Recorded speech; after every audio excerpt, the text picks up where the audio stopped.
శుద్ధ సువర్ణము 1,00,000 కేజీలు ఉన్నా దానికంటే ఒక్క వ్యక్తిలో ఉండేటువంటి దేవుని మీద విశ్వాసము బలమైనది. ఎందుకో తెలుసా? మనిషి చనిపోయేటప్పుడు ఎన్ని లక్షల కోట్ల కేజీల బంగారాన్ని పెడితే ఆ ప్రాణం దక్కుతుందండి? కేవలము ప్రాణము విలువైనటువంటిది.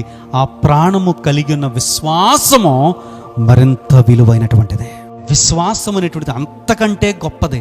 దాన్ని తయారు చేయాలంటే ఖచ్చితంగా కొన్ని శ్రమలు వస్తాయి, ఖచ్చితంగా కొన్ని ఇబ్బందులు వస్తాయి, ఖచ్చితంగా నీకున్నటువంటి వేరే వేరే మెటల్స్ అన్నీ కరిగిపోవాలంటే కనుక నువ్వు అగ్నిగుండా వెళతావు. బంగారం లోపల కనుక వేరే మెటల్ ఏదో కలిసింది, రాగి కలిసింది అనుకో, దాన్ని ఇంకా ఎక్కువ ప్రెషర్డ్ అగ్ని పెట్టాలి దానికి, అప్పుడే అది కరుగుతుంది. అది కరిగిపోయి అసలైనట్టు బంగారం మిగులుతుంది.